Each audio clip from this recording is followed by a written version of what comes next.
I know it's early days yet, but The Wait is going to make my top 10 movies for the year. I know it's too early to say that, but it's somewhere in the numbers, somewhere in the numbers. My name is Bevlin. Welcome to the channel. I am glad you have made time to join me here today. If you are new here, do what, be part of the family. As I always say, be part of the 1,000 and counting subscribers. So The Wait on Netflix. It's more based on faith, our relationship with God, waiting on Him, waiting to hear from Him.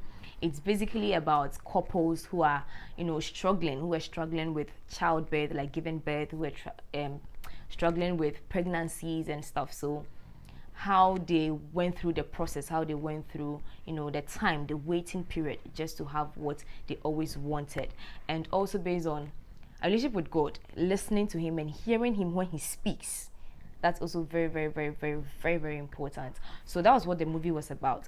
Now, what caught my attention the most was the fact that the husbands of these women who were struggling, some of them, at least two of them, Akin and Bayo, were the ones who stood in for their wives when their wives gave up.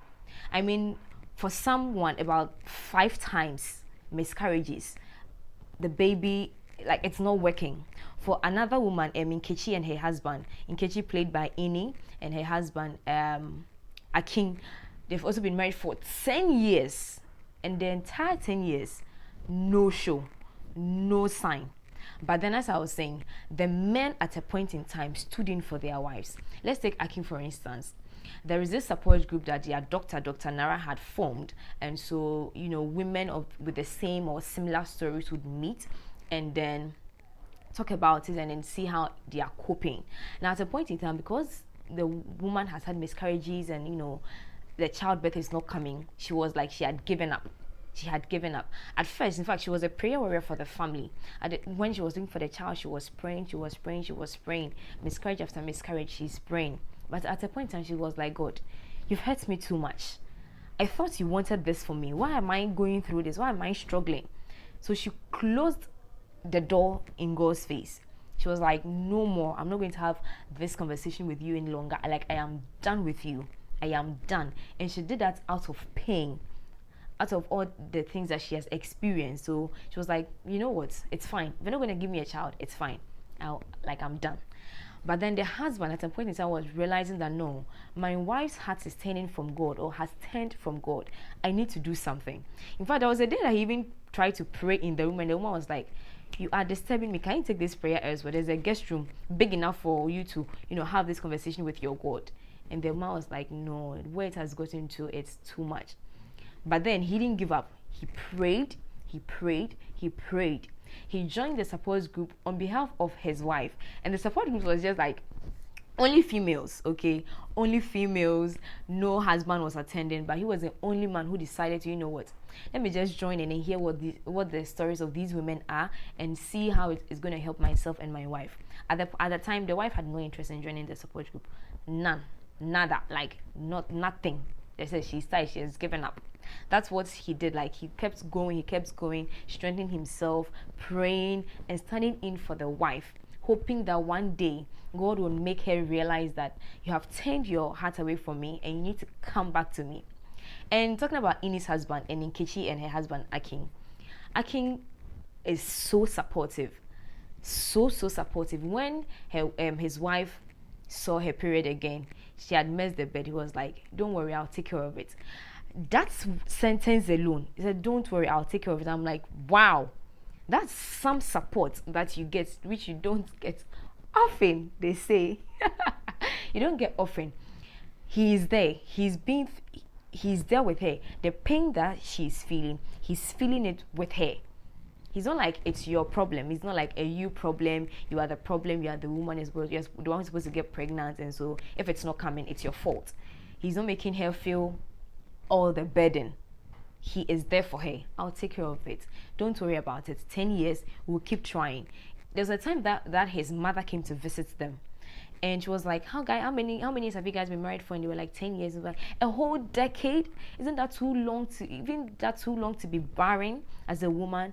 He was like, Mom, you know what? If you know you'd come here to respect my wife, please don't come. Because we are trying. We are doing our best. And it's God that gives children. And you wouldn't have like a lot of people stand up for their wives like that. I mean, in the movie, other women who are going through the same thing would tell us that their husbands would not say anything when their in-laws come around and are pestering them, insulting them, and making certain comments about them, why they are not giving birth, and then all that. So for Akin to stand up to her mother for his wife was something that was like worth noting and worth paying attention to. You don't get that often. So that was like, wow. So the men in here were like supporting their women, supporting them. And with regards to the support group, some people are not, in our cultural context, it's not something that we are used to or you are introduced to growing up. Something that is not like a normal thing here.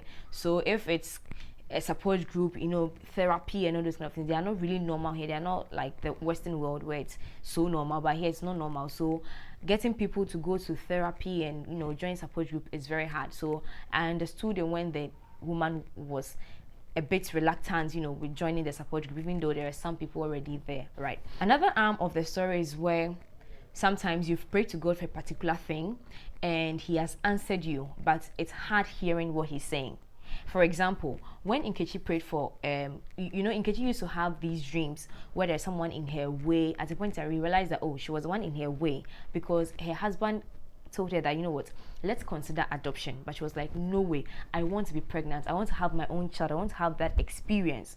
And it was a day she was praying and she used the word adopted. And then she was like, no, God is saying something to me. Adoption. She has to go in for adoption. And sometimes when God gives you the answer, it's not what you are expecting to hear. So it's hard to listen to that answer that he's giving you. She was like, no, God, I want to have my own child. Why are you doing this to me? Why adoption?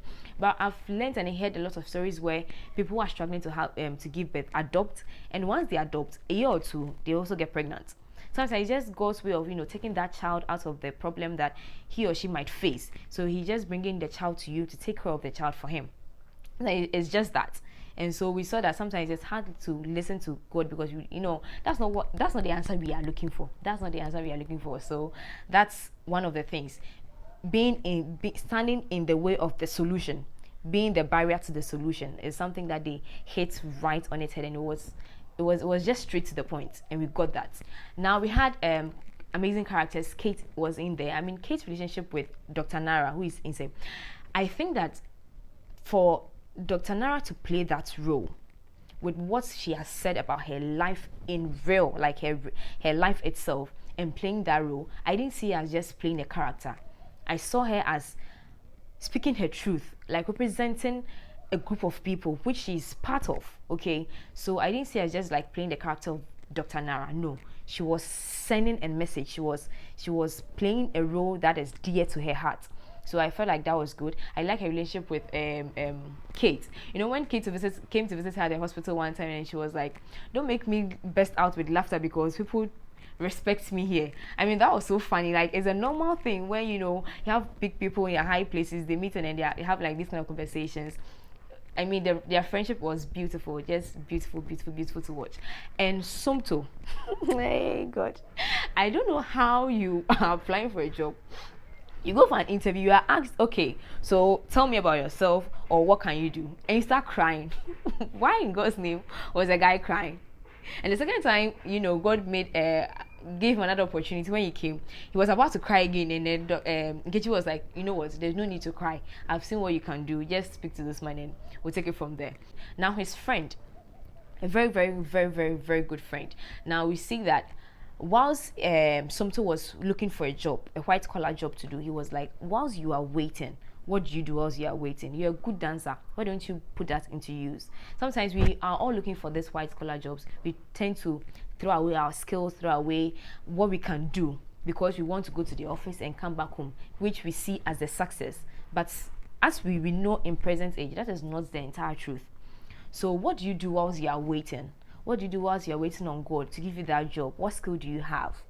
What do you do whilst you're waiting when you want God to answer a particular thing for you? What do you do during the waiting time? The Wait is a beautiful movie. It's so beautiful. It's so touching. It hits right on the nerve. Your emotions are in there. You cannot, like, I couldn't pause and just go to do something else. I had to watch throughout. And the fact that they based it on our faith in God, our relationship with Him, was amazing, well delivered, well played. I understand it was based on a book. Super. As I'm about to end, I just want to read a scripture. The wait. Whilst you're waiting, what do you do? So, and then this I think was based on this Bible verse as well. Habakkuk 2 verses 3. This is the King James Version. It says that, for the vision is yet for an appointed time. The vision that you have, there's a time that is going to happen. There's a time that's going to take place. But at the end it shall speak and not lie. Though it tarry, wait for it, because it will surely come. It will not tarry. Though it tarries, wait for it. Though it's taking time, wait for it. Keep up the faith. Pray to your God. Don't let the relationship die because of what has happened or how long it has taken. For the appointed time will surely come. Thank you for watching. My name is Bevlin. Do want to be part of the family by hitting that subscribe button and also the notification button, so that whenever I post a new video, you, my friend, will be notified. And do well to like this video as well. Thank you for watching. 1,000 accounting subscribers, so be part of the family, okay? I'll see you again next time. Take care. Next time. Take care. The wait. The wait.